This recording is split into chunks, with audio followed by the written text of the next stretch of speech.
కిషన్ రెడ్డి గారిని కాంగ్రెస్ పార్టీ పక్షాన కొన్ని ప్రశ్నలు అడగదలుచుకున్నాం.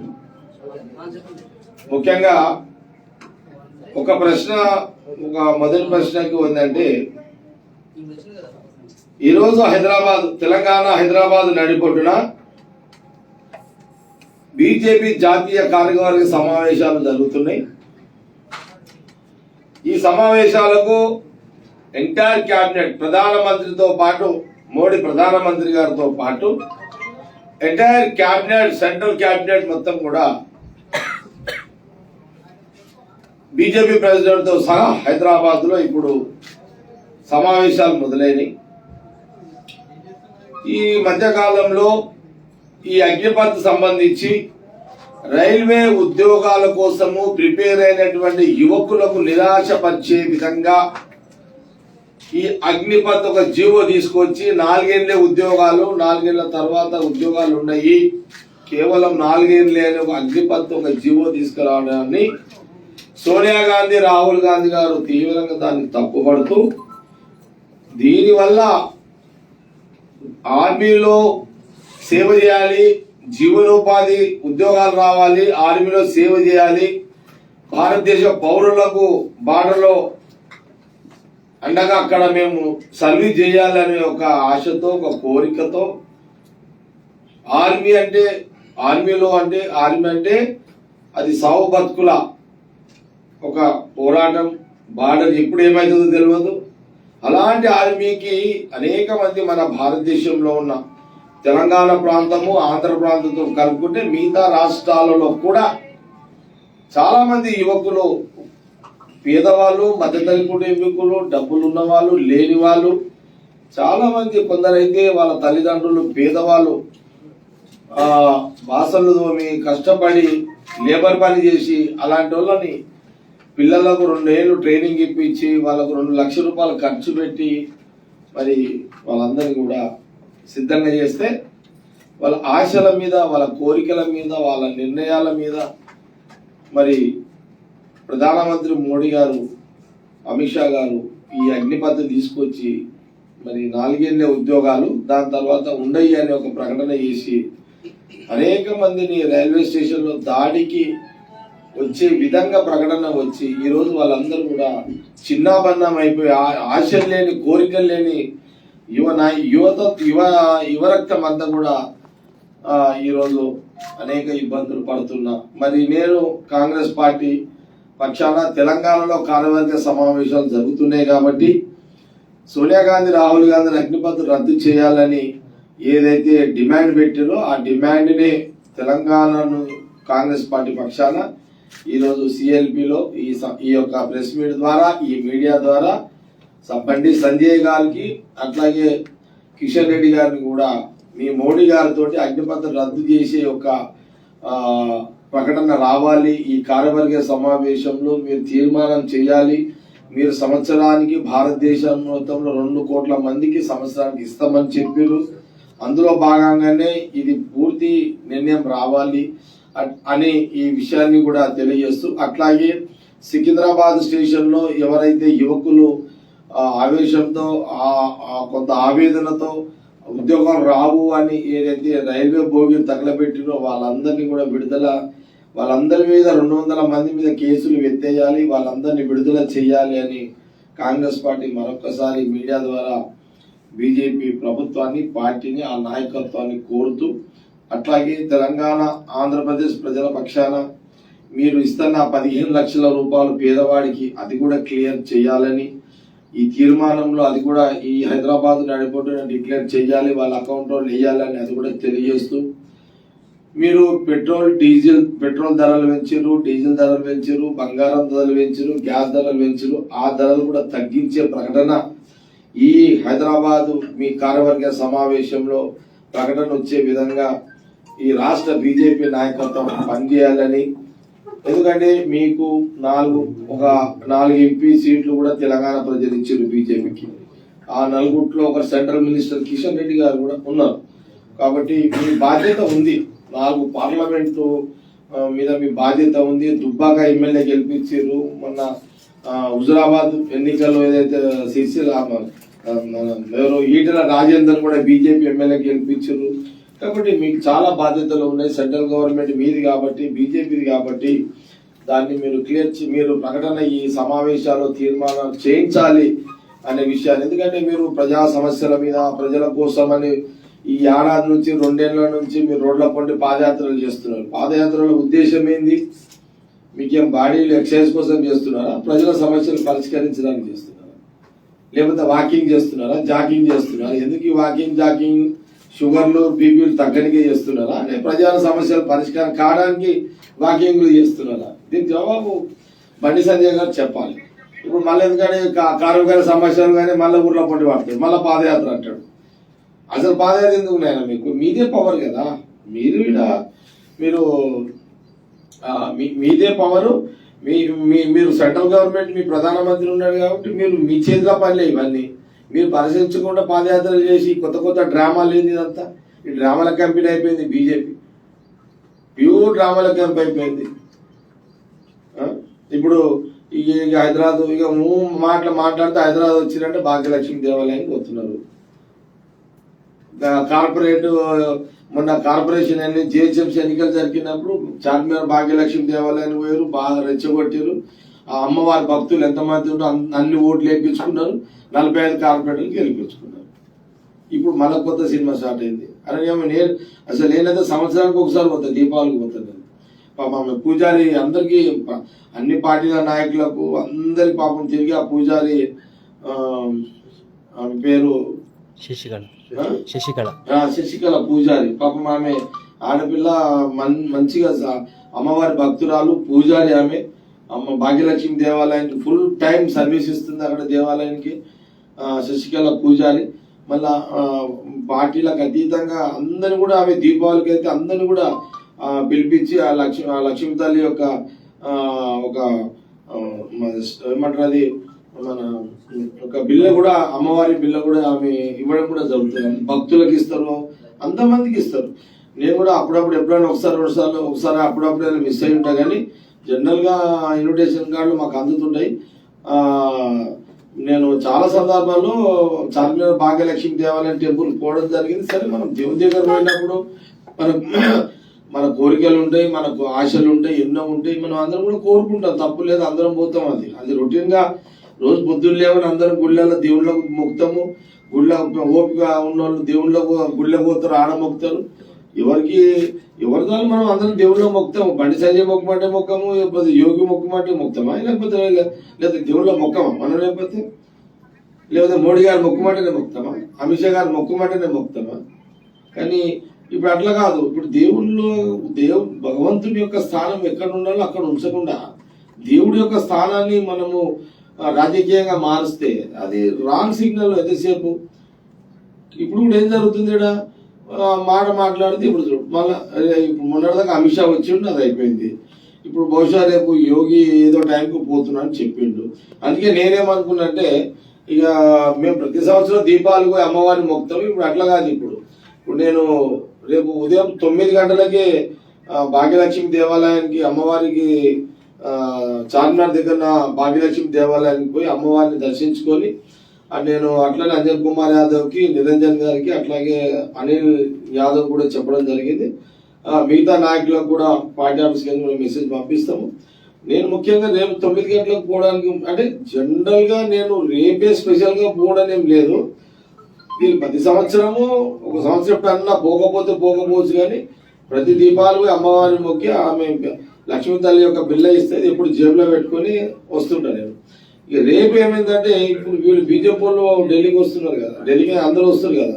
రేపు మళ్ళీ యోగినాథ్ ముఖ్యమంత్రి, ఉత్తరప్రదేశ్ ముఖ్యమంత్రి పోతున్నాడు. సరే, మీరు అమ్మవారిని మొక్కడానికి కూడా తప్పు లేదు.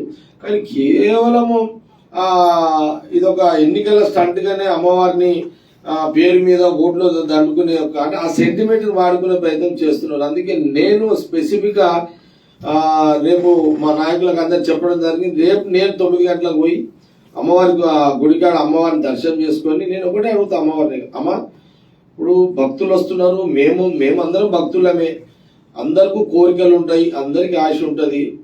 ఇప్పుడు అమ్మవారు తల్లి అనేది అందరి బిడ్డగా సమానంగానే చూడాలి. ఇప్పుడు ఓన్లీ బీజేపీ అంటే కాదు కదా. ఇప్పుడు మేము కూడా అమ్మకు మొక్తాము, మేము కూడా అమ్మవారి మీద మాకు కూడా విశ్వాసం ఉంది, నమ్మకం ఉంది, మేము కూడా మొక్కుతాము.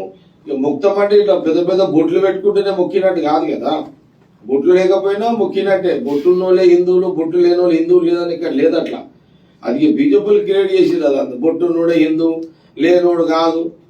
ఇప్పుడు అట్లా అంటే నేను బొట్టు పెట్టుకుంటే పుండు అవుతుంది, నేను పెట్టా, ఈమెను ఏం చేయాలి దానికి? అది అంటే మాట చెప్తున్నట్లు అట్లా కాదు కదా బొట్టు పెట్టుకున్నాను. అందుకనే రేపు నేను నిజంగా రేపు భాగ్యలక్ష్మి అమ్మ దేవాలయానికి 9 గంటలకు వెళ్ళి నేను ఒక 2 గంటల ఆడ రేపు అమ్మవారి సమక్షంలో ఆడ కూర్చొని రేపు భజన కార్యక్రమం చేయాలని డిసైడ్ చేసుకున్నాను. పొద్దునగా రేపు ఆడ పోయి పొద్దున్న 9 గంటలకు వెళ్ళిపోతా. నాకు భజన పాటలు కూడా వస్తాయి. మా భజన మండలి బృందం కూడా ఉంది. నేను 9 గంటల నుంచి 12 గంటల వరకు భజన కార్యక్రమం. నేను ఎందుకంటే భజన ఇప్పుడు కొత్తగా చేస్తలేను. ఇప్పుడు ఇది నేను దాదాపు నా వయసు ఇప్పుడు 55 ఏళ్ళు. నేను ఒక 45 ఏళ్ళ నుంచి పాటలు పాడతా, భజన పాటలు పాడతా, డోళ్ళ కొడతా, భజన పాటలు పాడతా, శ్రీరామ గుడిలో కూర్చుంటా, అమ్మవారి గుడికి పోతా, ఏడుపైల దుర్గమ్మ కాడికి పోతా, అన్ని గుళ్ళలో పోతా, మల్లన్న దేవుడి దగ్గర పోతా, బీరప్ప గుడి దగ్గర పోతా, అంతా ఎక్కడ పోయినా భజన పాటలు పాడతా నేను కూడా. రేపు అందుకే 9 గంటలకు భాగ్యలక్ష్మి దేవాలయం పోయి ఒక 3 గంటలు రేపు ఆడ అమ్మవారి సమక్షంలో భజన కార్యక్రమం, అమ్మని స్మరిస్తూ భజన కార్యక్రమం మాట్లాడుతూ నేను అమ్మవారిని ఒకటే కొడుతీ.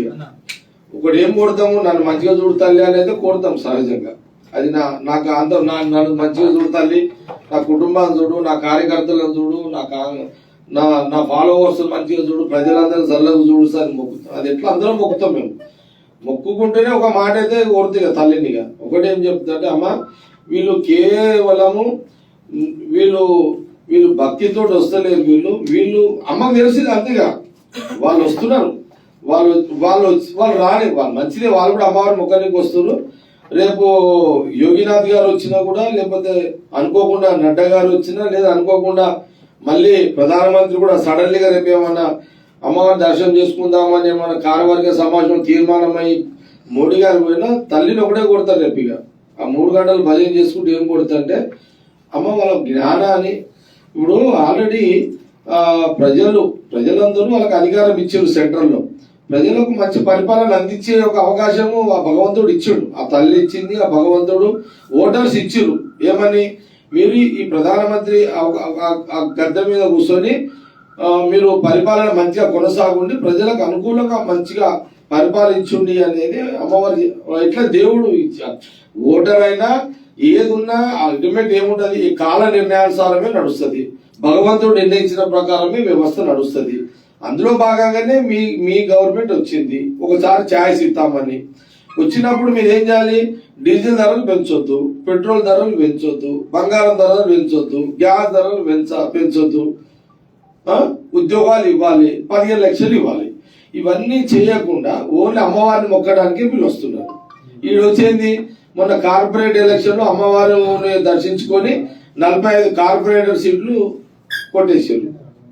ఇప్పుడేంది మళ్ళా ఇప్పుడు వచ్చేటి అసెంబ్లీ ఎలక్షన్స్ కాబట్టి మళ్ళా ఇప్పుడు ఏదో ఎన్నో 30 40 ఎన్నో మా గవర్నమెంట్ ఇవ్వాలి ఈ రాష్ట్రంలో. ఇప్పుడు బీజేపీ సెంట్రల్ లో కాదు వాళ్ళు అడిగేది, ఇప్పుడు స్టేట్ లో కావాలని మళ్ళీ భాగ్యలక్ష్మి దేవాలయానికి రేపు వస్తున్నారు. మళ్ళా రేపు అంటే నేను ఆ తల్లిని ఒకటే కొడతా. రేపు మనస్ఫూర్తిగా నేను కోరేది ఏంటంటే అమ్మ వీళ్ళకి ఇచ్చిన తల్లిని వీళ్ళకి మంచి అవకాశం ఇచ్చినావు, వీళ్ళ బుద్ధిని మార్చు, వీళ్ళ బుద్ధిని మార్చి మంచి పరిపాలన చేసుకోండిరా, మంచి పరిపాలన అందించుండ్రా. భక్తులు ప్రజలు ఇబ్బంది పడుతున్నారు అని ఆశీర్వాదం అమ్మ మాట్లాడదు, కానీ ఏదో రకంగా ఒక మెసేజ్. ఇప్పుడు ఏ దేవుడైనా మాట్లాడు చెప్పరు, కానీ టైం వచ్చినప్పుడు డిసైడ్ చేసేది భగవంతుడే. టైం వచ్చినప్పుడు డిసైడ్ చేసేది భగవంతుడే. ఆ టైం వచ్చినప్పుడు వీళ్ళు బుద్ధి మారేటట్టుగా, వీళ్ళు ఎంతసేపు అధికారం కోసం వీని గడబడలు పెట్టుకో పొడిచి ఆ గవర్నమెంట్ వాడేసి ఈ గవర్నమెంట్ వాడేసి షార్ట్ కట్ల గవర్నమెంట్ ఎత్తకుండా పబ్లిక్ సర్వీస్ చేయండి రా అని ఒక జ్ఞానోదయం కలిగేటట్టు, జ్ఞానం వచ్చేటట్టు, ఆ బుద్ధి వచ్చేటట్టు ప్రసాదించు తల్లి అని రేపు అమ్మవారిని రేపు భాగ్యలక్ష్మి దేవాలయంలో కూర్చొని భజన చేసి అమ్మవారిని అదే కోరుదామని రేపు ఈ కార్యక్రమాన్ని పెట్టుకోవడం జరిగింది. సరే, రేపు యోగినాథ్ ముఖ్యమంత్రి గారు ఏ టైంకి వస్తాడో మాకు తెలియదు, కానీ రేపు అందుకే నేను మార్నింగ్ 9 o'clockకి మరి నేను ఈ కార్యక్రమాన్ని పెట్టుకోవడం జరిగింది.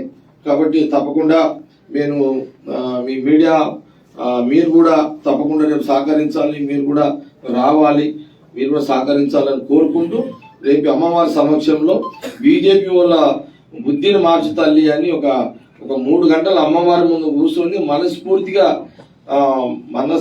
మనస్ఫూర్తిగా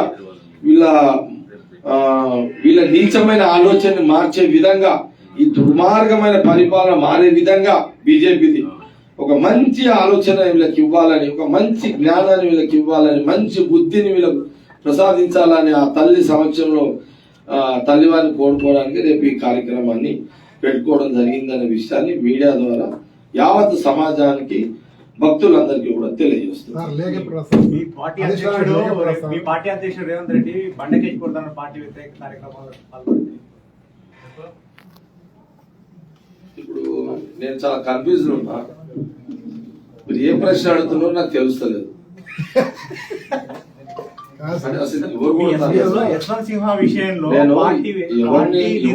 ఎవరు కొడుతున్నారు, అసలు ఏం జరిగింది, నేనైతే ఏం జరిగిందో తెలియదు. మీరు ఏదో ప్రశ్న అడిగేదో ఆ ప్రశ్న కూడా నాకు చాలా కన్ఫ్యూజ్ గా ఉంది.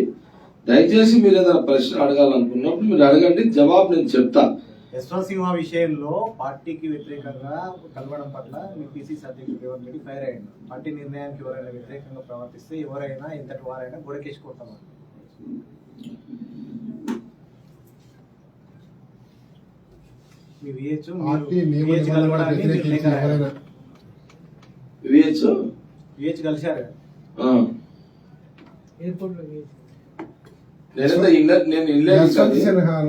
కలిశారు.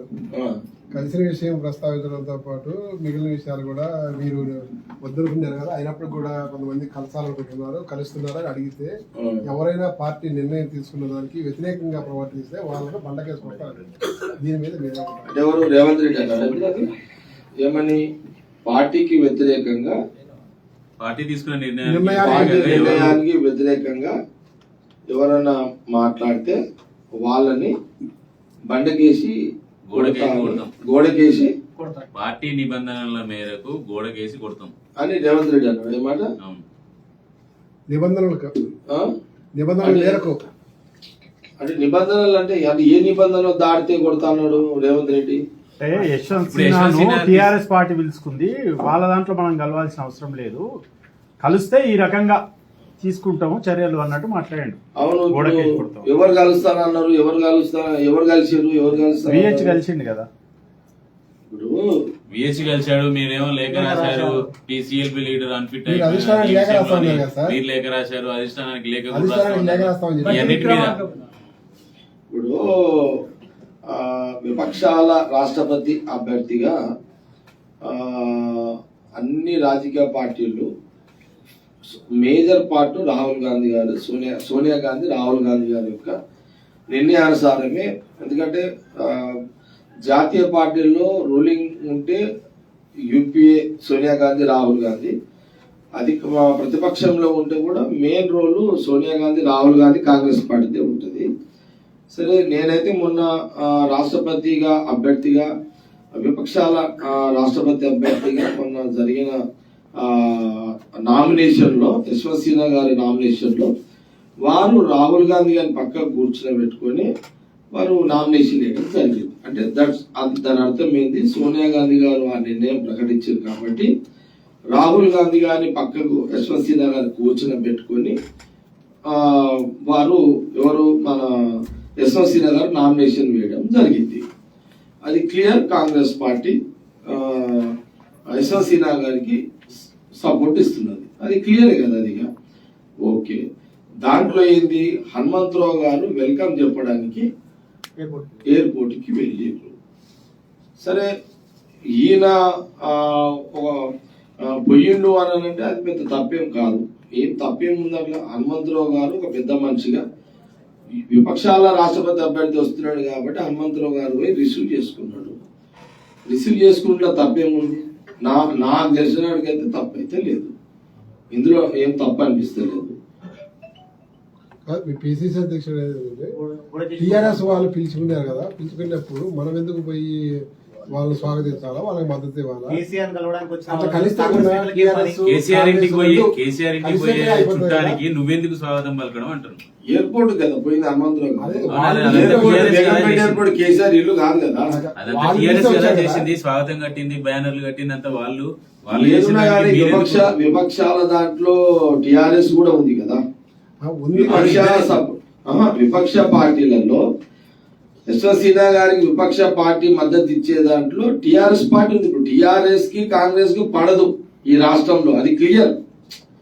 ఎందుకంటే ఈ రాష్ట్రంలో అనేక సమస్యలు ఉన్నాయి, అవి పరిష్కరించకుండా టిఆర్ఎస్ ప్రభుత్వం తీరు బాగలేదు కాబట్టి తెలంగాణ కాంగ్రెస్ పార్టీ ఎప్పటికప్పుడు ఈ కేసీఆర్ ప్రభుత్వాన్ని నిలదీస్తూనే ఉన్నాం. దీనికంటే ప్రధానమైన శత్రువు ఎవరయ్యా అంటే బీజేపీ. ఫస్ట్ సిద్ధాంతపరంగా, రాజకీయ పరంగా, వ్యవస్థ పరంగా ప్రజా సమస్య పరిష్కరించని బీజేపీని మొదటి శత్రువు కాంగ్రెస్ పార్టీకి బీజేపీ. బీజేపీ తర్వాతనే మాకు కేసీఆర్, టిఆర్ఎస్ పార్టీ మాకు శత్రువు ఈ రాష్ట్రంలో. యశ్వంత్ సిన్హాని కలవకూడదని పార్టీలో ఏమైనా డిస్కషన్ జరిగిందా? పార్టీ నిర్ణయం మేరకు అని అంటారు, పార్టీలో ఏమైనా అటువంటి జరగలేదు. యశ్వంత్ సిన్హాని కలవద్దు అని అఫీషియల్ గా ఎక్కడ కూడా తెలంగాణ కాంగ్రెస్ పార్టీ ఎక్కడ కూడా సమావేశం జరగలేదు. ఆయన కలవద్దని కూడా ఎక్కడ కూడా మాకు కలవద్దని కూడా మాకు ఎలాంటి డైరెక్షన్స్ తెలంగాణ అఫీషియల్ గా మాకు ఎలాంటి డైరెక్షన్ లేదు. కలవద్దని మాకు ఎవరు కూడా అసలు కలవాలా కలవద్దా అసలు ఆ చర్చనే లేదు కాంగ్రెస్ పార్టీ. మీ పిసిసి అధ్యక్షుడు ఓట్లు చెప్పాము ఈ విషయంలో చెప్పలేదు నాకు చెప్పలేదు సార్. ఇప్పుడు యశ్వంత్ సిన్హా గారిని హైదరాబాద్ వస్తున్నాడు, కలవద్దు అని రాష్ట్ర అధ్యక్షుడు రేవంత్ రెడ్డి నాకు ఫోన్ చేసి చెప్పలేదు. మిగతాకు చెప్పిండా లేదా నాకు తెలియదు. ఒకటి జనరల్ గా ఒకవేళ కమ్యూనికేషన్ సిస్టమ్ ఏముంటదంటే కాంగ్రెస్ పార్టీలో ఒక ఏఐసిసి డైరెక్షన్ తీసుకుంటే పిసిసికి చెప్తారు, ఠాకూర్ గారికి చెప్తారు. ఠాకూర్ అండ్ ఇన్ఛార్జ్ బోసురాజు గారు, శ్రీనివాసన్ గారు కమ్యూనికేషన్ చేస్తారు. దాని తర్వాత మహేష్ గౌడ్ మాకు కోఆర్డినేటర్. మహేష్ గౌడ్ గారు మాకు మెసేజ్ పెడతారు. అది ఎవరి ద్వారా? మా ప్రోటోకాల్ హరి ద్వారా మాకు పెడతారు. ఏమని? ఇట్లా AIC direction, PCC direction, Thakur గారి డైరెక్షన్ లో ఈ కార్యక్రమం చేయాలి, ఈ కార్యక్రమం చేయొద్దు, ఈ కార్యక్రమంలో అటెండ్ కావాలి, ఈ కార్యక్రమంలో అటెండ్ కావద్దు అని మాకు పిఆర్ఓ ఎవరు మన హరి చెప్తాడు. హరి మాకు కమ్యూనికేట్ చేస్తాడు, మాకు మెసేజ్ వస్తుంది, ఏదున్నా వస్తుంది మాకు. కానీ ఈ యశ్వంత్ సిన్హా గారు ఢిల్లీ హైదరాబాద్ వస్తున్న క్రమంలో యశ్వంత్ సిన్హా గారిని కలవాలని కానీ కలవద్దు అని కానీ మాకు ఎక్కడ కూడా మా ఎమ్మెల్యేలకు కానీ ఎవరికి కూడా రాలేదు. వస్తే నాకు రాలేదంటే ఇక అందరు రానట్టే కదా. అంటే అందరి వాట్సాప్లో ఒకటే కదా, మా అందరూ సపరేట్ గా పంపరు కదా. అది ఎంటైర్ పార్టీకి పోతుంది. అది జనరల్ గా పిఆర్ఓ హరి నుంచి ఏ మెసేజ్ పోయినా ఏఐసిసి పిసిసి డైరెక్షన్ మాకు ప్రోటోకాల్ ఉన్న వాళ్ళకి పోతుంది. మొత్తం గ్రూప్లలో గాంధీ భవన్ గ్రూప్ కు సంబంధించిన వాళ్ళందరూ కూడా పోతుంది. కానీ యశ్వంత్ సిన్హా గారు స్వాగతం పలకాలి, పలుకోద్దు అని ఎక్కడ కూడా మాకు అఫీషియల్ గా ఎక్కడ కూడా మాకు రాలేదు. ఇది క్లియర్. ఇది మీ పిసిసి మాత్రం ఇచ్చాను అని చెప్తున్నాను. లేదు, నేను చెప్తున్నా కదా, ఇవ్వలేదు అని నేను ఇవ్వలేదు అని. ఎందుకంటే మీరు అడుగుతున్న ఇప్పుడు నేను యాక్చువల్ గా ప్రెస్ మీట్ ముందుకు వచ్చింది మీరందరూ చూస్తున్నారు. గత ఈ మధ్య కాలంలో నేను ఢిల్లీ పోయి వచ్చిన కాడ నుంచి నేను ఢిల్లీ రాహుల్ గాంధీ గారితో మాట్లాడి దాదాపు వచ్చి 4 నెలలు అయిపోయింది. నేను ఎక్కడ కూడా కాంగ్రెస్ పార్టీ అంతర్గత విషయాలు, లోటుపాట్లు కానీ అసలు అవన్నీ మేము పక్కకు పెట్టేసేసి ఈ టిఆర్ఎస్ బీజేపీ ప్రజలకు చేస్తున్న మోసం మీదనే ఎప్పుడు మీడియా ముందుకు వచ్చి మాట్లాడుతున్నాము. కార్యక్రమాలు కూడా మేము చేస్తున్నాం. మేము ఈ ప్రజల పక్షాన పోరాడుతున్నాం. ఎక్కడ కూడా కాంగ్రెస్ పార్టీ వ్యవహారాల గురించి ఢిల్లీ నుంచి మొదలుకుంటే ఈ ఒక 10 నిమిషాల ముందు దాకా భాగ్యలక్ష్మి అమ్మవారి దర్శనాన్ని దాకా కూడా నేను ఇప్పటి వరకు ఎలాంటి కామెంట్ చేయలేదు. మీరు ప్రశ్నలు కొన్ని అడిగారు, అది కొంత చెప్పాల్సిన అవసరం ఉంది. ఎందుకంటే ఇప్పుడు అది మీరు ఆల్రెడీ నేను అది టీవీలలో కూడా మీరు వేసి లేదో నాకు తెలియదు, కానీ అది బయటికి వెళ్ళిపోయినట్టుంది. రేవంత్ రెడ్డి అన్న మాటలు బయటికి పోయినట్టున్నది. జగ్గారెడ్డి గారు ఇప్పుడు మీకు టిఆర్ఎస్ కు బద్ధశత్రువు, అట్లాంటి టిఆర్ఎస్ పిలిచినటువంటి యశ్వంత్ సిన్హా దగ్గరికి కాంగ్రెస్ వాళ్ళు పోయి వెళ్తే తప్పుడు ఇండికేషన్ పోదా? బీజేపీ వాళ్ళు ఆల్రెడీ మిమ్మల్ని విమర్శిస్తున్నారు కదా, రాహుల్ గాంధీ కేటీఆర్ ఒకటయ్యారు, బీజేపీ టిఆర్ఎస్ కాంగ్రెస్ రెండు ఒకటే, మొన్ననే అర్థమైపోయింది విమర్శ చేస్తున్నారు కదా. నేను అడుగుతున్నా, మీరు చారి గారు మీరు అడుగుతున్నారు ఆ ప్రశ్న కాదంటే నేను, కానీ ఇప్పుడు రాహుల్ గాంధీ గారు రాహుల్ గాంధీ గారి పక్కకు యశ్వంత్ సిన్హా గారు కూర్చున్నారు, యశ్వంత్ సిన్హా పక్కకు కేటీఆర్ కూర్చున్నాడు. కానీ ఒక ముఖ్యమంత్రి కొడుకు కూర్చున్నాడు. ఆయన ముఖ్యమంత్రి కొడుకు వర్కింగ్ ప్రెసిడెంట్, ఆయన మినిస్టర్ కాబట్టి ఆయన కూర్చున్నాడు. ఓకే, ఇప్పుడు అక్కడ రాహుల్ గాంధీ గారికి లేని అభ్యంతరము తెలంగాణ పిసిసి ఎందుకు వచ్చింది ఇక్కడ?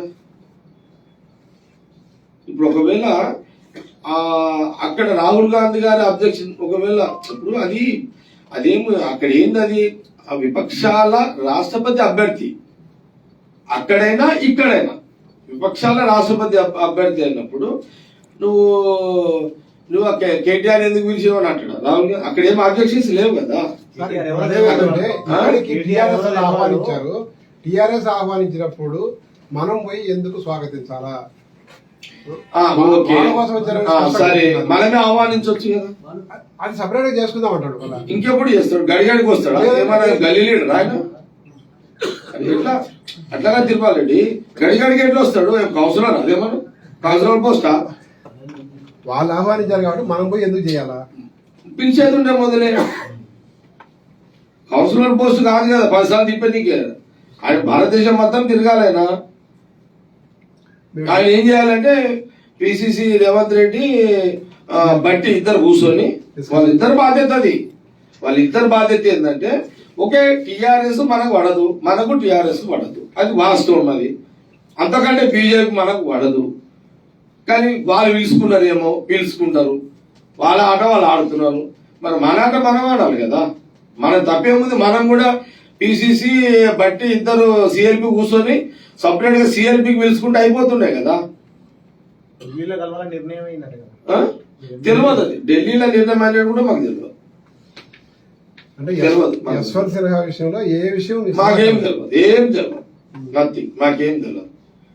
ఇంచుమించు నాకు మెసేజ్ రాలేదంటే ఇంచుమించు ఎమ్మెల్యేలకు బహుశా ఉత్తమ్ కుమార్ రెడ్డి గారికి కోమారెడ్డికి కూడా ఇన్ఫర్మేషన్ రాకపోవచ్చు. వస్తే అందరికి ఒకటే వస్తుంది కదా, గ్రూప్ ఒకటే కదా, ఎవరికైతే ఇన్ఫర్మేషన్ అయితే రాలేదు. మరి ఇది ఎందుకు రేవంత్ రెడ్డి టెంప్ట్ అయ్యిండు? ప్రతిసారి నన్ను అందరూ కదా జగ్గారెడ్డి టెంప్ట్ అవుతారు. ఇప్పుడు రేవంత్ రెడ్డి ఎందుకు టెంప్ట్ అయ్యిండు? అది చెప్పండి.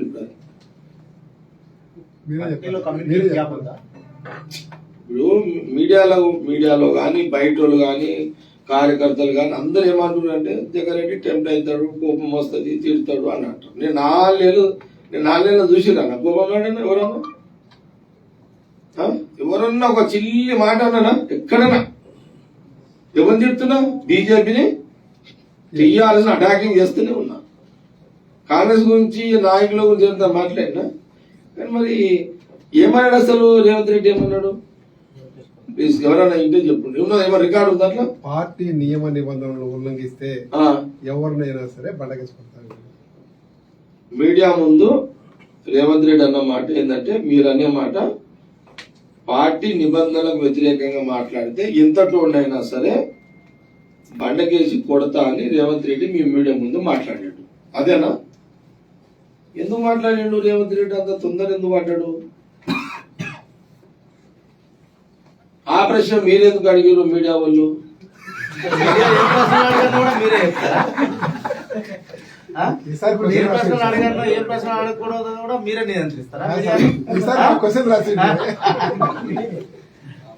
మీరు ఎందుకు అడిగారు? అడగాల్సిన అవసరం ఏమొచ్చింది? లెటర్ రాసిరు కదా, నాకు తెలియదు సిఎల్పి లీడర్ పేరు. అది ఏముంది, అది నో కామెంట్ అయిపోతుండే కదా. ఈ మధ్యలో మీరు అడుగుతున్నారు అవి నేనేం చెప్తున్నా నో కామెంట్ అని చెప్తలేనా? మీరు ఆ మాట ముందు చెప్పిండాలి పిసిసి.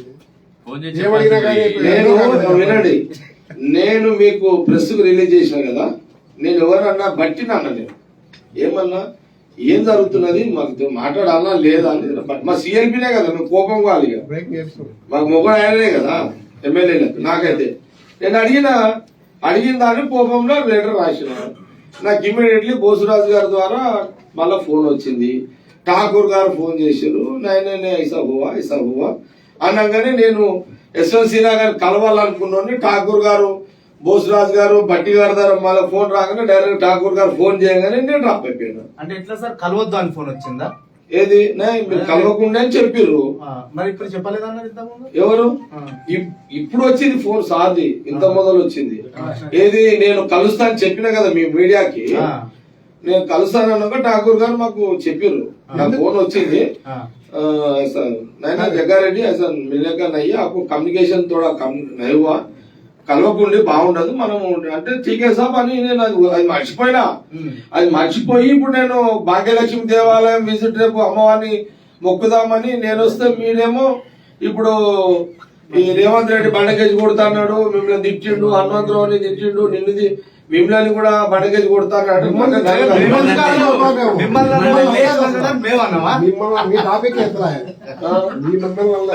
నన్ను అనలేదు, అదే ఎవరిని బండకేసి కొడతా అన్నాడు. పార్టీ నియమ నిబంధనలు యశ్వంత్ సిన్హా కాంగ్రెస్ నియమించిన అభ్యర్థి, కాంగ్రెస్ పెట్టిన అభ్యర్థి, కేసీఆర్ పెట్టిన అభ్యర్థి, మమతా బెనర్జీ పెట్టిన అభ్యర్థి, అసలు ఎవరు అభ్యర్థి? నిజంగా ఆయనంతటైనా నిలబడ్డా? ఆయనంతటైనా నిలబడితే మీ దగ్గరికి ఓట్ల కోసం ఆయన రావాలి, మేమేపోతాం. మేమందరం కలిసి నిలబెట్టిన అభ్యర్థి ఎవరు? కాంగ్రెస్ పార్టీ, సోనియా గాంధీ, రాహుల్ గాంధీ, మమతా బెనర్జీ, శరద్ పవార్, స్టాలిన్, ఇంకా మిగతా నాయకులు నిలబెట్టిన అభ్యర్థి. దాంట్లో టిఆర్ఎస్ వచ్చి జాయిన్ అయింది. సార్ ఈ గందరగోళం సార్ ఒకటి టిఆర్ఎస్ పార్టీ వచ్చి జాయిన్ అయింది. అందులో వాళ్ళు ఎందుకు జాయిన్ అయ్యారో మాకు తెలియదు.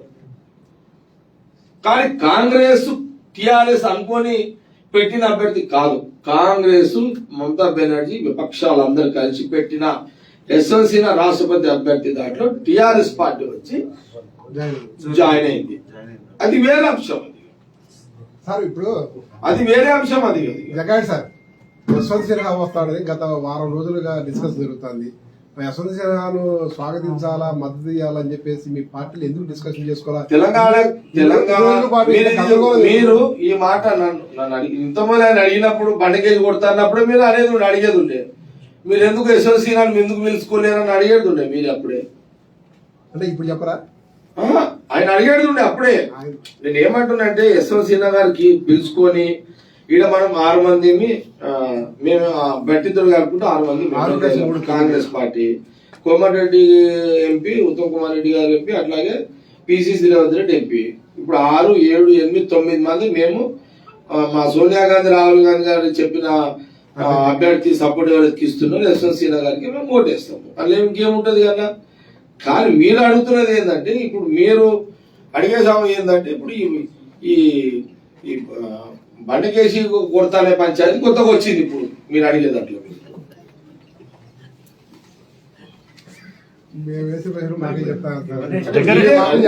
జగ్గారెడ్డి గారు ఇప్పుడు ప్రధాన శత్రువు బీజేపీ అంటున్నారు. బీజేపీ అంటే టిఆర్ఎస్ తర్వాత ఫస్ట్ బీజేపీ అంటున్నారు, తర్వాత టిఆర్ఎస్. ఇద్దరు శత్రువులే కానీ ప్రధానంగా మొదటి శత్రువు బీజేపీ. మరి రేపు రాష్ట్రంలో బీజేపీని ఎదుర్కోవడానికి మీరు ఇద్దరు ఏమన్నా సన్నద్ధం అవుతున్నారా? కాంగ్రెస్, టిఆర్ఎస్ కాదు, అట్లా అవకాశం లేదు. అట్లా అంటే బీజేపీ ప్రధాన అనుకుంటే పోయినసారి రాష్ట్రపతి ఎన్నికల్లో టిఆర్ఎస్ ఎంపీలు బీజేపీకి గోవింద్ గారికి రాష్ట్రపతి ఎన్నికలు అంటలేదు, రేపు అసెంబ్లీ ఎన్నికల్లో ఎలక్షన్, స్టేట్ ఎలక్షన్ కాదు కదా, ఈ రాష్ట్రపతి అభ్యర్థి ఎన్నికలు కదా. ఇది రాష్ట్రపతి అభ్యర్థి. వినండి, ఇప్పుడు ఆ రాష్ట్రపతి అభ్యర్థి ఎన్నికలప్పుడు మీరు నన్ను మీరు అడుగుతున్నారు ప్రశ్న. అంటే ఇప్పుడు విపక్షాలు అంటే టిఆర్ఎస్, విపక్షాలలో టిఆర్ఎస్, కాంగ్రెస్ ఉంది కాబట్టి యశ్వంత్ సిన్హా కేస్తున్నట్టే మీరిద్దరు కలిసిరా నువ్వు ఇప్పుడు అడుగుతున్నారు.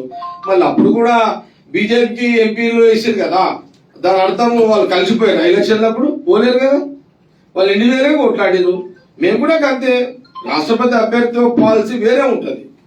ఇప్పుడున్న ఈరోజు చూడండి, యశ్వంత్ సిన్హా గారు కూడా స్టేట్మెంట్, ఇప్పుడు బీజేపీ రాష్ట్రపతి ఎవరైనా సరే వాళ్ళు డమ్మీగానే ఉంటారు, వాళ్ళ పాలసీ తెలివై ఏం తెలివై, కాబట్టి వాళ్ళు మోడీ వాళ్ళు కొంత నిర్ణయాలు తీసుకోలేరు. కాబట్టి యశ్వంత్ సిన్హా గారు చెప్పారు ఈరోజు, యశ్వంత్ సిన్హా గారు అదే కదా చెప్పింది అదంతా. కాబట్టి ఎప్పుడు అప్పటికే ఉంటది. మరి అప్పుడు టిఆర్ఎస్ ఎంపీలు కేసీఆర్ బీజేపీ రాష్ట్రపతి అభ్యర్థికి వేసినప్పుడు వాళ్ళు ఎన్నికలు కలిసిపోలేరు కదా. మేము కూడా అంతే. ఇప్పుడు విపక్షాల పరంగా మేము రాష్ట్రపతి అభ్యర్థిని ఓటేసిన మా ఎలక్షన్ మాది, వాళ్ళ ఎలక్షన్ వాళ్ళది. ఇక బీజేపీ పంచాయతీ అయితే మాకు ఎప్పటికీ దేశవ్యాప్తంగా ఉంటది. వీళ్ళేం జాతీయ పార్టీ కాదు కదా టిఆర్ఎస్, జాతీయ పార్టీ బీజేపీ కాంగ్రెస్ కదా. మా యుద్ధం ఎప్పటికీ ఉంటది, ఇప్పటిది కాదు ఇది. కాంగ్రెస్ పార్టీకి ఆర్ఎస్ఎస్ కి వాళ్ళున్న ఆ కాలం నుంచే జంగ్ నడుస్తూనే ఉన్నది కదా. కొత్త జంగ్ ఏమున్నది, పాత జంగే ఇదంతా కూడా. వచ్చే ఎన్నికల్లో పొత్తు ఉండదు అంటారు. అట్లా పొత్తు ఏముండదు, అది మీరు ఎవరు కూడా ఊహించుకోకండి. పొత్తు ఉండదు 100%. ఎన్నికలలో టిఆర్ఎస్ కి కాంగ్రెస్ కి పొత్తు ఉండదు, అలా ఏం అనుమానం లేదు.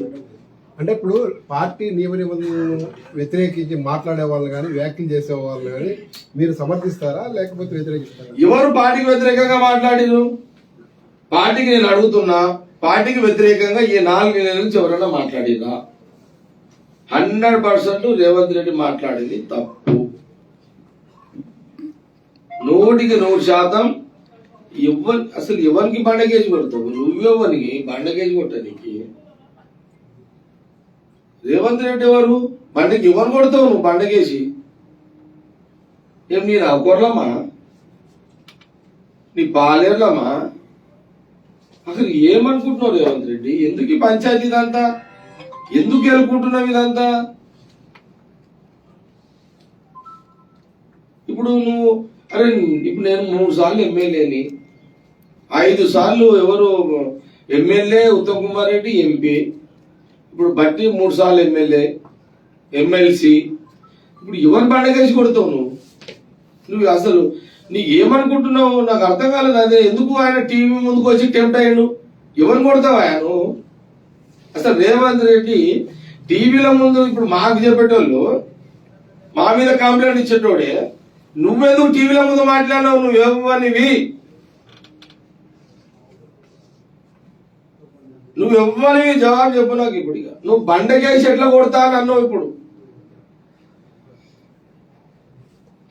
నువ్వు టెంప్ట్ అయ్యేటోని పీసీసీ పోస్ట్ ఎట్లా చేస్తావా? నువ్వు కోపం ఉన్నవాడుగా పోస్ట్ ఎట్లా అర్హుడు అవుతావు?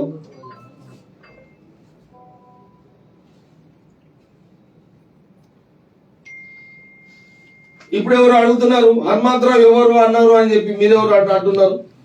అరే హనుమంతరావు గారు 70, 72, 73 ఏళ్ల వయసు, పుట్టుక నుంచి ఆయన కాంగ్రెస్ పార్టీ, 3 సార్లు 2 సార్లు రాజ్యసభ, 3 సార్లు రాజ్యసభ, పిసిసి అంతకంటే ముందు పిసిసి ప్రెసిడెంట్ తెలంగాణలో. నువ్వు హనుమంతరావు ఎవరంటే ఏం లెక్కది? అది టీవీల ముందా? టీవీల ముందు నువ్వు హనుమంతరావు ఎవరని అంటావా? ఏంది? ఏం పద్ధతి ఉంది ఇది? నీకేమన్నా అది ఏం పద్ధతి అది? అంటే ఇప్పుడు నువ్వు ఇదేమన్నా రాసుకున్నావా ఏమి కాంగ్రెస్ పార్టీ మొత్తం? నువ్వు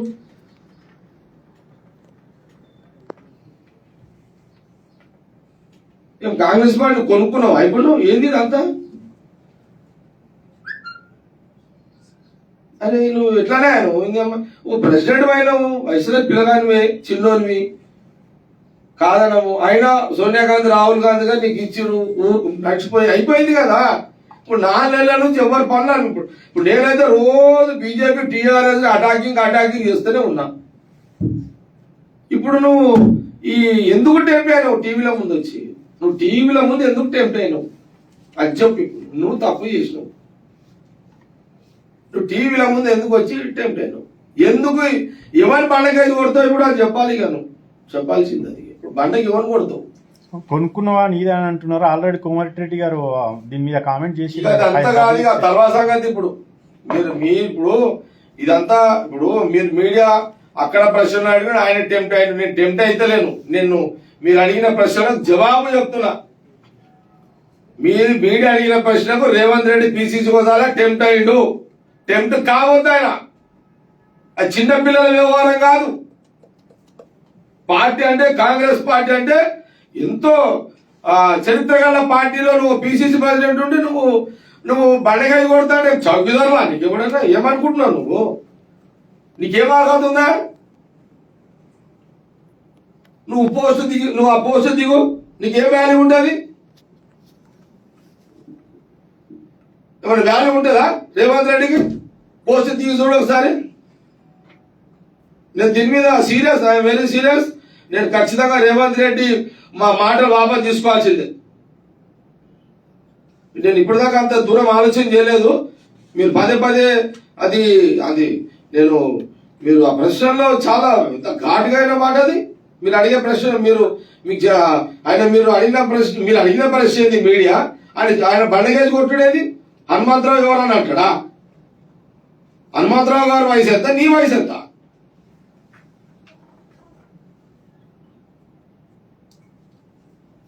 ఇప్పుడు ఎవరు ఏమైనా కొడతావు? ఈ రాష్ట్రపతి ఎన్నికలకు సంబంధించి ఎవరితో మాట్లాడలేడు. అసలు 2 రోజుల ముందు 6 మంది సిఎల్పిని, మా 5 మంది ఎమ్మెల్యేలని, ఎంపీలు ఆయన కూర్చొని మనం ఏం చేయాలని ఆలోచన చేయాలి. ఇప్పుడు ఏంది వారం రోజులకు పెట్టే అదేంది మన అది పిఎస్సి మీటింగ్ కూడా పెడతలేడు. నెలకోసారి పెట్టాల్సిన పిఎస్సి కాదు, మన ఎగ్జిక్యూటివ్ మీటింగ్ నెలకోసారి పిఎస్సి మీటింగ్ పెట్టాలి, అది కూడా పెడతలేడు ఆయన. నెలకోసారి జరగాల్సిన 30 మంది కమిటీ మీటింగ్ లేదు, స్టేట్ ఎగ్జిక్యూటివ్ మీటింగ్ కూడా లేదు. ఇప్పుడు ఇండియాలో కూర్చొని డైరెక్షన్ చేస్తున్నారు. ఏదది? ఏ పద్ధతి అది? ఇప్పుడు నువ్వు ఎట్లాన్నావు ఆ మాట? నువ్వు ఎవరిని కొడతావు బండకేసి? నువ్వెవరు అననీకే? నీకేం రైట్స్ ఉన్నాయి? నువ్వెవరు అననీకే? నేను అడుగుతున్నా, నువ్వెవరు అననీకే?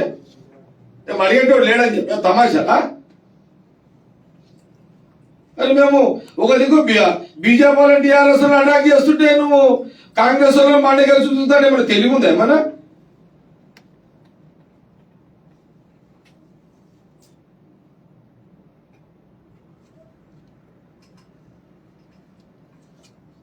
ఇప్పుడు నేను సోనియా గాంధీ, రాహుల్ గాంధీ, కేసీ వేణుగోపాల్ ఠాకూర్ గారు లెటర్ రాస్తా. దీన్ని బేషరతుగా రేవంత్ రెడ్డి ఎవరు అన్నాడో వాళ్ళ క్షమాపణ చెప్పాల్సిందే బహిరంగంగా.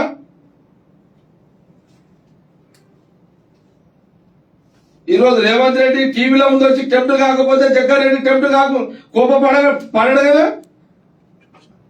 ఈరోజు రేవంత్ రెడ్డి అనే పిసిసి అధ్యక్షుడు టీవీల ముందు వాని పండగ కొడతా వీని పండగ కొడతా నేను అనకపోతే జగ్గారెడ్డి ఈరోజు వచ్చి జగ్గారెడ్డి బీజేపీ వాళ్ళని టీఆర్ఎస్ తిట్టుకుంటా కూర్చుంటున్నా జగ్గారెడ్డి ఈరోజు మళ్ళీ నీ మీద ఎందుకు అనాల్సి వచ్చింది?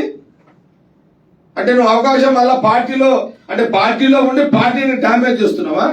పార్టీలో నాయకులని డైవర్షన్ చేస్తున్నావా? అంటే ఈయన పార్టీలో ఉండి పార్టీనే ఏం లేకుండా చేస్తున్నావా? ఏం జరుగుతున్నది ఇదంతా?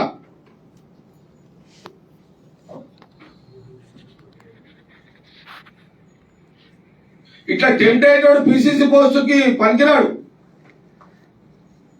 టెంప్ట్ అయ్యేటోడు కాదు. 10 మంది తిడితే 10 మంది ఎవరో ఆవేశంతో మాకు కాంగ్రెస్ కార్యకర్తలు నాయకులు తిడితే పిసిసి ప్రెసిడెంట్ అంటే దాన్ని మింగి వాళ్ళని సంజాయించి పార్టీ నడిపేటోడే పిసిసి. నేను ఎవరు తిట్టగానే బాగా నువ్వే టెంప్ట్ అయితే ఈరోజు ఎందుకైనా నాకే తెలుస్తలేదు. అది ఇప్పుడు 4 ఏళ్ళ ఢిల్లీ రాహుల్ గాంధీ గారు, కేసీ వేణుగోపాల్ ఠాకూర్ గారు, మా శ్రీనివాస బోసరాజు గారు ఢిల్లీలో అన్ని క్లియర్ చేసిన తర్వాత 4 ఏళ్ళ నుంచి ఒక్కరు మాట్లాడతలేరు. హనుమంతరావు గారు కూడా ఇప్పటిదా మాట్లాడలే. నువ్వు వచ్చి ఇక టీవీల ముందు వచ్చి ఇప్పుడు వాళ్ళ బండ కొడతా వీళ్ళని బండ కొడతా పేర్లు లేకుండా అనేవాడు. ఎవరు కొడతావు మరి? నువ్వేమని కొట్టడానికే? ఇప్పుడు మంచిగా అదేదో అదేముంది అది ఏమంటారు సామెత, అది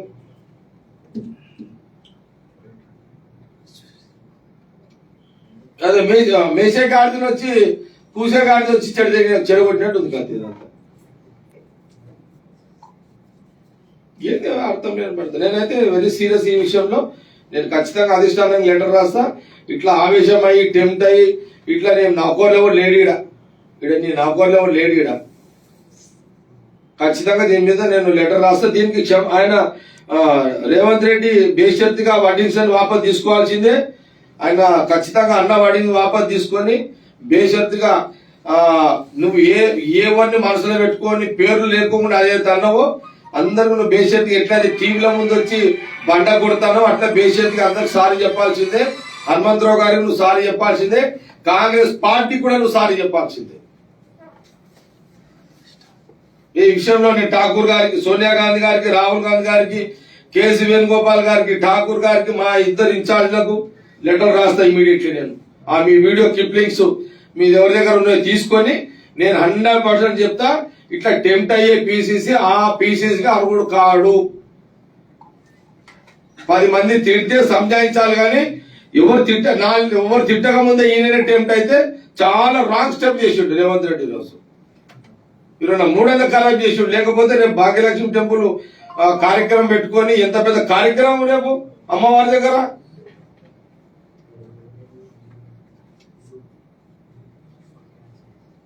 ఇంకేమైనా ఉన్నాయా ప్రశ్నలు? మొత్తం చెప్పేస్తారు.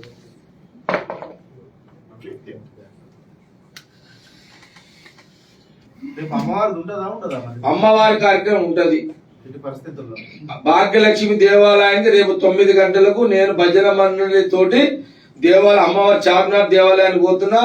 3 గంటలు భజన చేస్తా. బీజేపీల బుద్ధిని మార్చు తల్లి అని లాస్ట్ మొక్కి వస్తా. కానీ అది వేరు. మీరు ఈ కొత్త పంచాయతీ మళ్ళీ స్టార్ట్ పెట్టి రేవంత్ రెడ్డి స్టార్ట్ చేసిండు. ఇది వేరు. కాదు, బీజేపీ ఆడికి పోయింది 49 సీట్లు కొట్టింది అని అన్నారు ఇద్దాము. అవును మాట్లాడుకో. అవును. మరి పోయి వాళ్ళు ఎప్పుడు ఆమెను ముక్కుతురు కాబట్టి ఆమె కటాక్షం ఇస్తుంది. మీరు వాళ్ళు పోతున్నారు, మీరు పోతే మిమ్మల్ని నమ్ముతుందా అమ్మవారు? ఇప్పుడు అమ్మని గుడికి పోతేనే అమ్మ నమ్మాలని కాదు. మనం ఇళ్లలో కూడా దేవుళ్ళు ఉంటారు. ఇళ్లలో కూడా ఫోటోలు పెట్టుకుంటాం. అమ్మవారికి మనం మొత్తం. మరి ఎందుకు పోతున్నారు? సంవత్సరానికి ఒకసారి దీపావళి రోజు లక్ష్మి, ఆ రోజు దీపావళి అంటే లక్ష్మమ్మవారి రోజు. అందరు పైసలు రావాలని గొప్పోడు, పేదోడు, చిన్నోడు, పెద్దోడు అమ్మవారిని మొక్కుతో దొరికేటోని దొరికితే దొరకనోని దొరికాయి. వెనుక ముందైనా దొరుకుతాయి. కానీ ఒక నమ్మకం, ఒక విశ్వాసం అది. అందులో అమ్మవారు భాగ్యలక్ష్మి దేవాలయంలో అదొక నమ్మకం, ఒక నమ్మకం. సార్ నేనేమంటున్నా అంటే మేమేదో గవర్నమెంట్ ఇవ్వమని చెప్పి పోతలేము అమ్మ దగ్గరికి. మా కాంగ్రెస్ లో గవర్నమెంట్ తీయాలి అంత స్వార్థం మాకు లేదు. అట్లా స్వార్థపరులం కాదు మేము. కానీ వీళ్ళకు భవనిస్తున్నావు తల్లి, వీళ్ళు బుర్రాలు మంచిగా లేవు, వీళ్ళ బుర్రాలు మంచిగా తల్లి అని మొక్కుతాను. లేకపోతే వాళ్ళకు వీళ్ళకు ఇదంతా తప్పు కదా. ఇప్పుడు దేవుడి జాగాలో వచ్చి మనం మొక్కితే అర్థం. కానీ ఇక ప్రసారిగా వీళ్ళు అదొక అమ్మవారి దేవాలయాన్ని ఒక మ్యూజియం, ఒక పొలిటికల్ స్టంట్ గా దేవాలయాన్ని మారిస్తే ఎట్లయితుంది? అట్లా కాదు కదా. ఇక సరే ఏదన్నా ఉండని అమ్మ మాకు వరాలు ఇస్తుందా, వారే వరాలకి ఇస్తుందా, లేకపోతే ఏమైనా అయితే తర్వాత సంగతి. కానీ భాగ్యలక్ష్మి దేవాలయానికి పోవడానికి కారణం ఏంటంటే వాళ్ళ బీజేపీల బుద్ధి మార్చమని పోవడానికి పోతున్నాడు అంతే.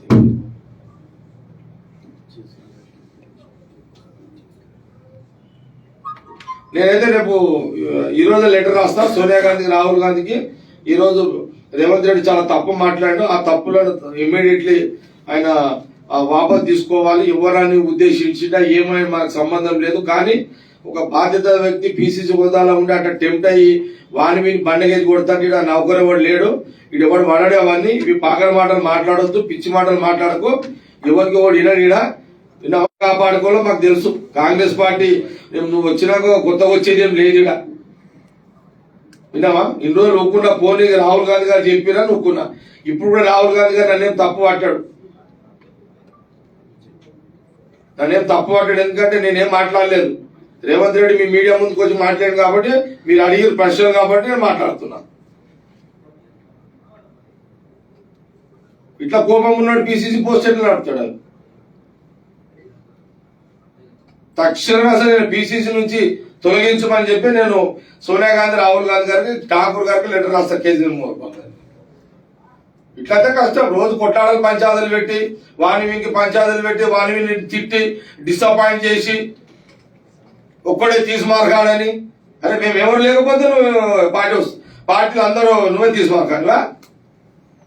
ఏం మజాక్ చేస్తున్నా? ఏం తమాషా చేస్తున్నారా? ఎందుకో చేస్తే గవర్నమెంట్ వస్తుంది. ఒక్కడే చేస్తాడా గవర్నమెంట్? ఎందుకంత ఫోజులు ఎందుకు కొడతారు? పనికి మళ్ళా ఫోజులు.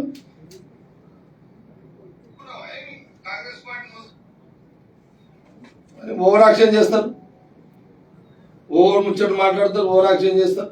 పనికి మళ్ళా అవగాహన లేని లీడర్షిప్ చేస్తారు. ఏది ఎప్పుడు ఏ టైం లేదు మాట్లాడడం తెలియదు. రాస్తాను సోనియా గాంధీ గారికి, రాహుల్ గాంధీ గారికి లెటర్ రాస్తాను. ఈయనకు ఇట్లయితే ఈసారి పీసీసీని పెట్టుకుంటే మీరు రేపు గవర్నమెంట్ వచ్చుడు కష్టము. మీరు మీరు మీరు మీరు చెప్పినప్పుడు మేము విన్నాం, మేము చెప్పినప్పుడు మీరు వినాలమ్మా అని మేము అమ్మాని అడుగుతాము. సోనియా గాంధీ గారిని, రాహుల్ గాంధీ లెటర్ రాస్తాము. తక్షణం మీరు లేకపోతే ఇట్లా పంచాయతీ కొట్టాడలు పెట్టుకుంటే వాని మీద తిడితే పార్టీ గవర్నమెంట్ ఎట్లా వస్తుంది? రాదట్లా, అట్లా రాదట్లా గవర్నమెంట్. ఈయనని పక్కకు పెట్టి ఇంకో కొత్త పీసీని చేసుకోమని లెటర్ రాస్తాను, ఖచ్చితంగా రాస్తా. ఇది మంచి పద్ధతి కాదు. మార్చకపోతే మీరు ఉంటారా, మారుతారా? మరి నేను కాంగ్రెస్ పార్టీ ఇచ్చిపెట్టి ఆడికి ఉన్నాయి. మళ్ళీ చెప్తున్నాం మీ అందరికి, మీకు దండం పెడతా. నేను కాంగ్రెస్ పార్టీ ఇచ్చిపెట్టుకోను, మీరు ఎక్కడ పోను. మార్చినా మార్చుకుని ఉంటారు. అంటే ఆ కొట్లాటలు పెట్టే పీసెస్ కింద ఎట్లా పని చేస్తారు? కొట్లాటలు పెట్టే పీసెస్ కింద ఎట్లా పని చేస్తారు? పీసీసీ మీకేమని చెప్తాం, రేవంత్ రెడ్డి తీసేసామని చెప్తాం. ఇంకా రాయనే ఉండాలంటారు వాళ్ళు. చూద్దాం. ఎందుకంటే ఇట్లా కాదు కదా నర్సింగ్, అట్లా కాదు కదా. ఇప్పుడు ఇప్పుడు మొగన్ కోపం వస్తే ఇప్పుడు సంసారం ఖరాబ్ అవుతుంది. పిల్లమ్మ దిక్కు పిల్లలు దిక్కు పోతారు. కాదు, మీరు ఆయన బయట అనాల్సింది కాదు, అన్నలా తిట్టుకోవాలి పెళ్ళమూల పంచాయతీ అని మీరు చెప్తున్నారు. మళ్ళీ మీరు వచ్చి బయటనే లొల్లి పెడుతున్నారు. ఆయన తీసింది కాబట్టి నేనేమన్నా అన్నా నావే నా అంతటి నేను భాగ్యలక్ష్మి దేవాలయం దాని మీద నేను వచ్చిన. ఆయన అన్నాడు కాబట్టి మీరు నన్ను అడిగారు. ఫస్ట్ ఆయన బయటకు వచ్చి బండకేసి కొడుతున్నాడు కాబట్టి మీరు నన్ను అడిగారు. అవును, అట్లా తప్పు, అట్లా అనాల్సింది కాదు. కోపం వస్తుంది నాకు. మీరెందుకు టెంప్ట్ అయ్యారు ఇక్కడ? ఒకటే టెంప్ట్ అయినాక పెళ్ళాం కాదా? అంతే కదా. అంటే మీ ఇద్దరు కూర్చొని మాట్లాడతారు. ఓపిక పెళ్ళాం కానీ ఉండాలి, మొగన్ కానీ ఉండాలి. మొగన్ కోపం వస్తే పెళ్ళాం టెంప్ట్ అవుతుంది, పెళ్ళాంకు కోపం వస్తే మొగ టెంప్ట్ అవుతుంది. సంసారమే కుప్ప కూలిపోతుంది. అదే ఉందా? ఈ కోపం విడాకులా ఏలే పద్ధతి కాదు అనేది. ఎందుకంటే అది తప్పండి. అట్లా పిసిసి ప్రెసిడెంట్ అట్లా ఎంత ఓపికతో వాళ్ళు చాలా జాగ్రత్తగా డీల్ చేయాల్సి వస్తుంది. అట్లా ఎంతమంది ఇలా ఇక్కడ ఎంత బాధ్యత గల్లోళ్ళు ఉంటారు. ఇప్పుడు ఎవరి పైసలు పెట్టి వాళ్ళు కష్టపడి పని చేస్తుంటే మనం ఏమన్నా ఇదా మనకైనా ఏమన్నా అవిన్నా ఏమన్నా అట్లా కాదు కదా. ఎట్లయితే చెప్పట్లా తొందర పడుతున్నాడు. ఎందుకు చిన్న వయసులో పోస్ట్ తెచ్చుకున్నాడు, జాగ్రత్తగా ఎట్లా చేయాలో అట్లా చేసుకోగా తెచ్చుకున్నావు. అమ్మాయి ఏదో నమ్మింది, రాహుల్ గాంధీ గారు నమ్మారు, కేసీఆర్ గోపాల్ గారు ఏదో దుంకులాడుతున్నాడు చేసుకొని అనుకున్నాడు. ఠాకూర్ గారు కూడా ఏదో పాపం ఇచ్చిండు అవకాశము. ఎందుకు దాన్ని అట్లా మిస్యూజ్ చేసుకుంటాడు అనవసరంగా? సీనియర్ గా మీరు సలహా ఇచ్చి ఏదన్నా సముదాయించాల్సింది పోయి మీరు కూడా టెంప్ట్ అయ్యారు. మాట్లాడాలి కరెక్ట్ కదా. శ్రీపాల్ రెడ్డి నీకు ఏం చెప్పాలి? ఆయనకు సంజాయించేది పోయి మీరు నాకు సంజాయిస్తున్నారు. రేవంత్ రెడ్డిని పీసీసీ నుంచి తప్పిపోతే మీ కార్యాచరణ ఏమన్నా ఉంటుందా? తప్పిమని అడుగుతాము. ఎందుకంటే టెంప్ట్ అయిన వాళ్ళు పని చేయలేరు అని, అంతే, వేరేదేం లేదు. మేడం డిసిషన్ తీసుకుంటే గదే పని చేస్తాం. మళ్ళా అంటే మేడము సోనియా రాహుల్ గాంధీ ఏం చెప్తారు వింటాం, అట్లేం లేదు. కానీ అభిప్రాయం చెప్పుడు తప్పు కాదు కదా. ఆయన మీడియా ముందు టెంప్ట్ అయ్యింది కాబట్టి నేను టెంప్ట్ అయినా. నాకు టెంప్ట్ చేసిరు మీరు, నేను కాలే. మీడియా టెంప్ట్ చేసిరు. రేవంత్ రెడ్డి చేసినాడు ఇలా టెంప్ట్. ఇప్పుడు అసలు అది ఎందుకు మాట్లాడినా అని మనకు అర్థమే కాలేదు. పంచాయత్ పాడు మేము మంచిగా బీజేపీలను తిట్టుకుంటూ హాయిగా కూర్చున్నా, టీఆర్ఎస్ తిట్టుకుంటా కూర్చున్నా. రోజు పబ్లిక్ పరిశాలు ఉన్నారు. అమ్మ ఎందుకు అన్నాడు ఈ రోజు? మీరెందుకు అడిగారు? ఆయన ఎందుకు అన్నాడు? ఏం పంచాయతీ అయింది ఇదంతా? ఏం జరిగింది? సరే మీరు పాపం మీదేం తప్పు, మీరు అడుగుతారు కొన్ని ప్రశ్నలు, తప్పు కాదు. కానీ ఒక బాధ్యత కాల వ్యక్తి ఆయన ఎందుకు టెంప్ట్ అయ్యింది అనేది నాకు అర్థం కాలేదు. సార్ మీరు చాలా సార్లు ప్రెస్ మీట్ పెట్టారు, అడిగిన ప్రతిసారి మీరు నో కామెంట్ వెళ్ళిపోతారు. ఈ రోజు కూడా అంటే వెళ్ళిపోవచ్చు కదా. పోతుంటే కానీ కొంత ఆయన కొంత తొందర పడ్డాడు కదా, కొంత తప్పదు, కొంత సవరణ చేయాలి కదా. ఇప్పుడు అంతా ఇప్పుడు రేవంత్ రెడ్డి అంత మొదలు రేవంత్ రెడ్డి ఏంటంటే లెటర్ రాపిస్తుండే అందరితోటి. ఢిల్లీకి ఇట్లా ఈడ ఈ కోవటు ఆ కోవటు అని మా మీద లెటర్ రాపిస్తుండే రేవంత్ రెడ్డి అంతమంది ఇప్పుడు నా మీద రాపించిండు. ఇక మిగతాల మీద నాకు తెలియదు. హనుమంతరావు గారి మీద రాపించిండు, మిగతాల మీద రాపించారు. కానీ అది పాపం వాళ్ళు చెప్పరు. ఇక నేనైతే చెప్తున్నా, నా మీద కూడా కోవట్ నేను ఎన్నిసార్లు అన్నాను, అమ్మ కోవట్ ఎందుకు రాబోయి పోతే డైరెక్టే పోతాయి కదా, ఇదేం పంచాయతీ ఏమున్నదా నేను కోవట్ చేయడానికి కడీలు ఉన్నాయి ఐడియామన్నా, బంగారు కడీలు ఉన్నాయి ఐడియామన్నా కోడికి చేయడానికి ఎందుకు అంత బదులు మీకు మీడియా మిత్రులకు చెప్తున్నా, కాంగ్రెస్ లో ఒక పవర్ఫుల్ పోస్ట్ ఉండే, ఏంటి తెలుసా మీకు అది? చెప్పండి. అసమ్మతి నాయకత్వం అని ఉండే కాంగ్రెస్ లో. ఇప్పుడు కూడా ఉన్నది కదా. రేవంత్ రెడ్డి వచ్చినాక అసమ్మతి పోయింది. ఈ అసమ్మతి అనే పదం తీసేసి కోవట్లని పెట్టేసి ఉండి అందరికి రేవంత్ రెడ్డి. అసమ్మతి వాదులు కోవట్లుగా మారిపోయారా? అసమ్మతి అంటే ఏంటి తెలుసా? అసమ్మతి అంటే ఎదుటోని నిలదీసే పోస్ట్ అది. ఆ పోస్ట్ ని రేవంత్ రెడ్డి ఏం చేసిండు, మొత్తము దాన్ని కోవట్ గా మార్చేసేసిండు. అసలు కాంగ్రెస్ సాంప్రదాయం కోవట్ లేదు. నీకు కాంగ్రెస్ లో ఏ నాయకుడు కాదని ఫైటర్ ఉంటాడు, ఎవరిని కాదని ఫైటర్ ఉంటాడు. అందుకే నువ్వు మొత్తం 70 ఈ రేవంత్ రెడ్డి పిసిసి కాకముందు చరిత్ర దిగి కాంగ్రెస్ లో అసమ్మతి, మీరు కూడా మీడియాలో రాస్తుంది, కాంగ్రెస్ లో అసమ్మతి వర్గం, గలమిప్పిన అసమ్మతి వర్గం. ఇప్పుడు ఏమొస్తున్నది? ఇప్పుడు యూట్యూబ్లలో కోవట్లు, అది అసమ్మతి అనేది కాంగ్రెస్ వాడి రేవంత్ రెడ్డి తీసేసి అది దానికి కోవట్ అని పెట్టాడు, ఆయనకు అనుకూలంగా మార్చుకున్నాడు. అది అసమ్మతి వాదులు అంటారా? ఎవిడెన్స్ ఉన్నాయా? కోవట్ గాని లెటర్ రాయించాడని అంటారు, ఆధారాలు ఉన్నాయి? ఏమున్నాయి యూట్యూబ్లలో ఆయనయే కదా 30 యూట్యూబ్ ఛానల్స్, వాళ్ళే కొడతారు. ఎంతసేపు కొట్టడానికి?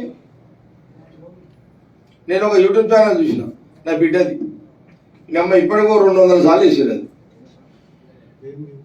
అది ఏమున్నదంటే యూట్యూబ్ అది ఛానల్ అది ఎందుకు ఇప్పుడు ఎప్పుడు అన్నది నా బిడ్డ అంటే 3 ఏళ్ల కిందట నా ఎలక్షన్ అప్పుడు అన్నది.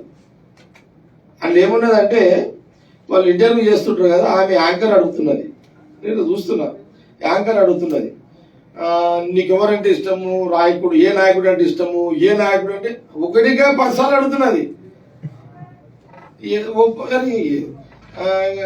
1కి 10 సార్లు అడిగేసరికి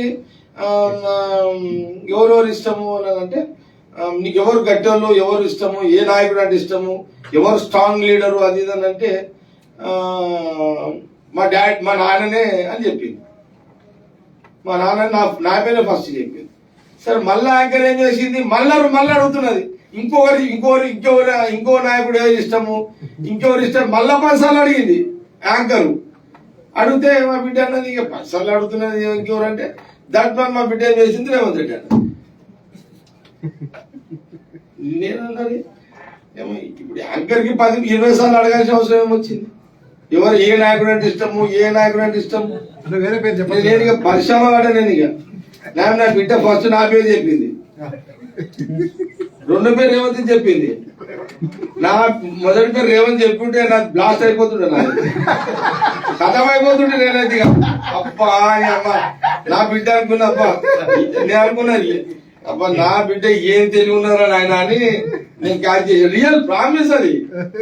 మీ దాంట్లో పంపి ఆసిం కాదు అందరికీ సార్ తప్పే, మా తండ్రి తర్వాత రేవంత్ భయ్ రెడ్డి. నువ్వు ఒకటి కాదు భయ్. ఇప్పుడు ఏంది? ఒక మాట నేను ఏమంటే తప్ప అంటలే, నువ్వు చెప్పించేదాకా ఎందుకు అడుగుతున్నావు యాంకర్ని?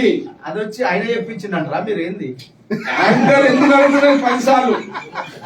నా పేరు చెప్పక ముందు 10 సార్లు 20 సార్లు అడిగింది. మన యాంకర్ అడగచ్చు కదా, ఎందుకు అయినండి అడిగితే నా బిడ్డ ఏమన్నది, లేదు మా నాన్ననే హీరో అని అనేసింది. ఇప్పుడు అన్నకి వదిలేయాలి కదా యాంకర్, మరి రెండో హీరో ఎవడు అని, ఇంకెవరు ఉన్నారు అని మళ్ళీ 20 సార్లు అడిగితే నా బిడ్డకి ఏం చెప్పాలో అర్థం కాక పాపం నోట్ల వాడకంలో ఉండే కదా రేవంత్ రెడ్డి. అర్థం ఎందుకు కాదు? ఫస్ట్ హీరో జగ్గారెడ్డి అని చెప్పిన అర్థం కాకుండా 2వ పేరు చెప్తారా? అంటే నేనేమంటున్నా అంటే ఇప్పుడు అట్లా ఎందుకు యాంకర్లు కూడా అట్లా అడుగుతున్నారు? ఇప్పుడు యాంకర్ తప్ప లేకపోతే నువ్వు 20 సార్లు అట్లా అడిగి ఎవరి పేరు చెప్పాలని అనుకుంటున్నారు యాంకర్లు, యూట్యూబ్ ఛానల్స్ యాంకర్స్ ఎవరి పేరు చెప్పిస్తున్నారు? ఓకే ఆడ నా టైం బాగుంది కాబట్టి నా బిడ్డ నా పేరు చెప్పింది.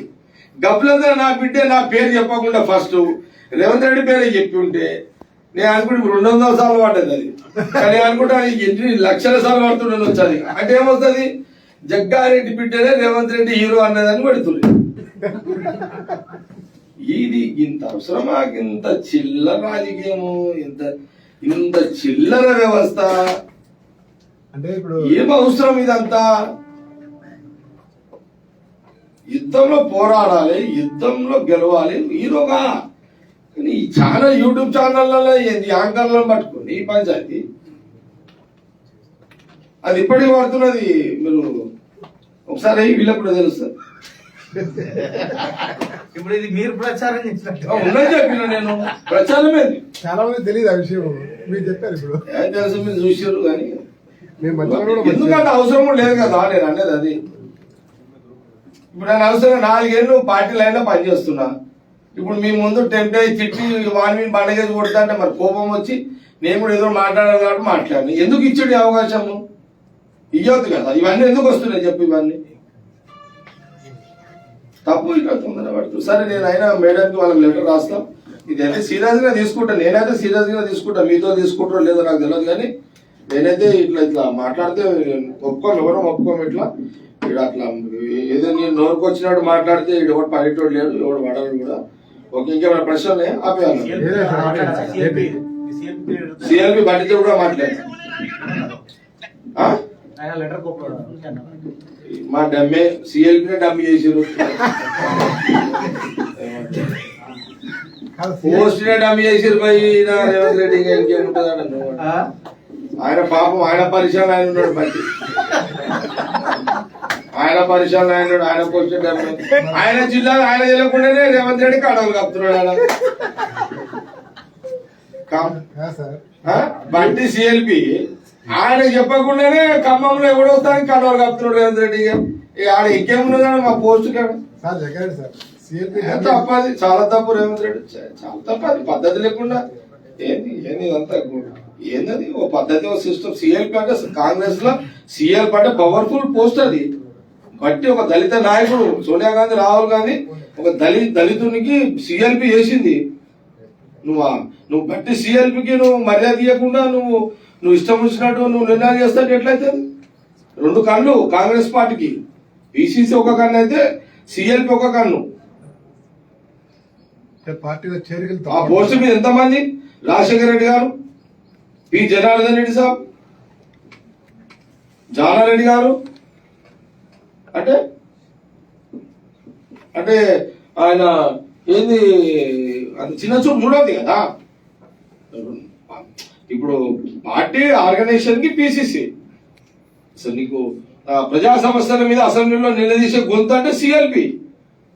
ఈ 2 కళ్ళు కాంగ్రెస్ పార్టీకి. మరి ఇప్పటి వరకు ఈ ఆవేదనని ఆయనే వ్యక్తం చేయలే కదా ఇప్పటి వరకు. నాకు ఇట్లా జరిగిందని, నాకు జరుగుతుందని నాకు చెప్పలేదని. నాకు కాలుతున్నది ఇక. ఎందుకు కాలుతుందంటే ఇప్పుడు నేను ఎవరు చెప్పాలి? బట్టికి చెప్పాలి. ఇప్పుడు నేను బట్టి చేస్తే నాకేం తెలియదు, ఏమైతుందో తెలియదు ఆయన అంటున్నాడు. ఎవరు చెప్తాం మళ్ళీ ఇదంతా? ఎవరు చెప్తాం ఇదంతా?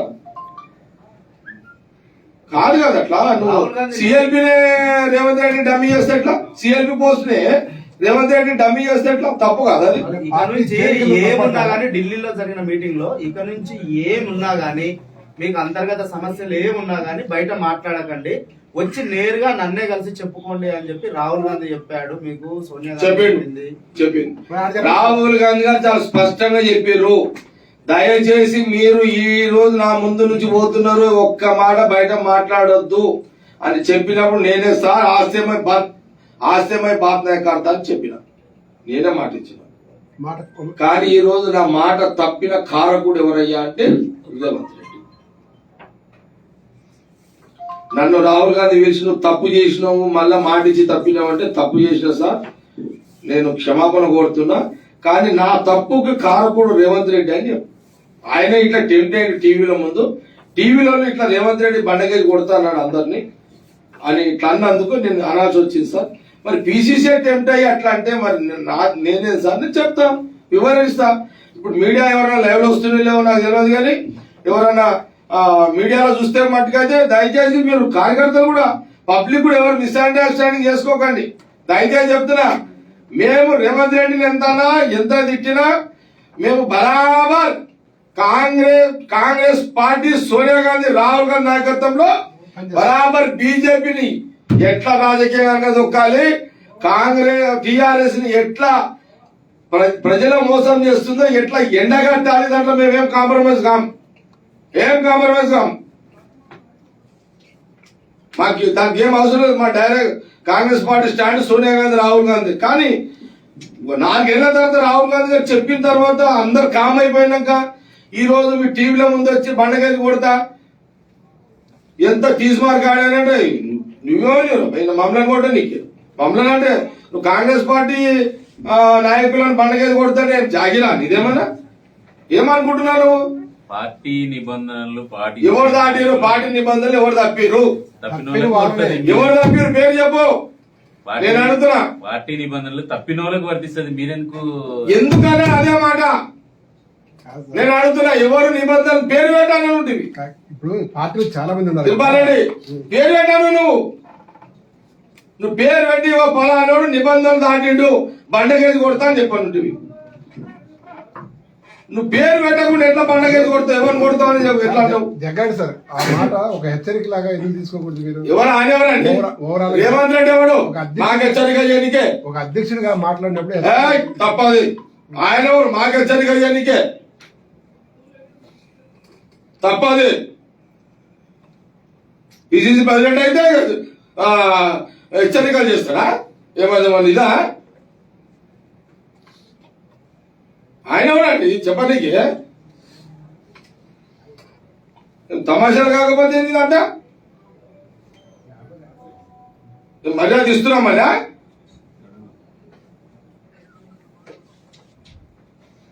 రేవంత్ రెడ్డి కెపాసిటీ ఏదో నాకు తెలియదా?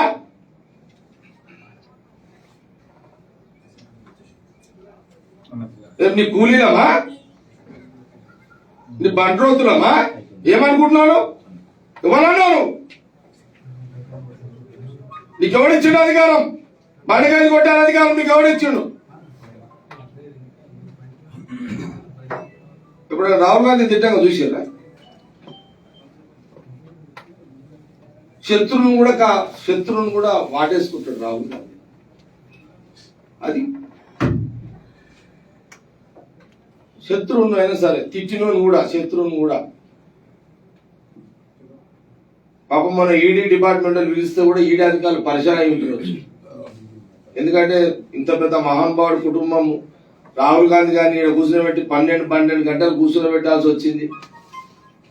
ఏం చేద్దాం, ఏం దరిద్రం డ్యూటీ అని వాళ్ళు ఫీల్ అయి ఉంటారు. అలాంటి కుటుంబంలో రాహుల్ గాంధీ అసలు ఎవరన్నా తెలుసా?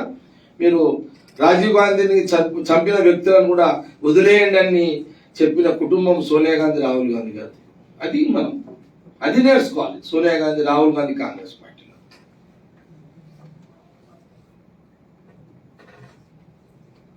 రాహుల్ గాంధీ గారు రాహుల్ గాంధీ గారు చంపిన వ్యక్తులను క్షమించండి, రాహుల్ గాంధీ అంటే పదే నోట్లు అదే తిరుగుతుంది. రాజీవ్ గాంధీ గారు చంపిన వ్యక్తులని క్షమాభిక్షణ వదిలేయండి అని చెప్తే వదిలేసారు కదా. సోనియా గాంధీ రాహుల్ గాంధీ గారు ఇచ్చిన దాని మీదనే వదిలేసారు. ఆ రోజు ఇందిరాగాంధీ గారిని చంపిన కానిస్టేబుల్ అని కూడా వాళ్ళని ఏమనొద్దు అన్నారు.